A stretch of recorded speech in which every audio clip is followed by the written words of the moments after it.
اسی طریقے سے اگر کسی نے سورۃ الفاتحہ کا اکثر حصہ پڑھا اور تھوڑا سا حصہ چھوڑ دیا تو اس کے اوپر سجدہ سہو واجب نہیں ہے، اور اگر کسی نے تھوڑا سا حصہ پڑھا اور زیادہ حصہ چھوڑ دیا تو اس کے اوپر سجدہ سہو واجب ہے۔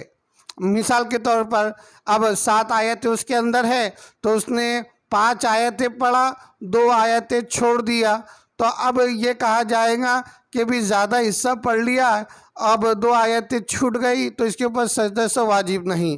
لیکن کسی نے 2-3 آیتیں پڑھا سورۃ الفاتحہ کے اور 4-5 آیتیں چھوڑ دیا تو اس کے اوپر سجدہ سہو واجب ہے، ایک قول یہ ہے۔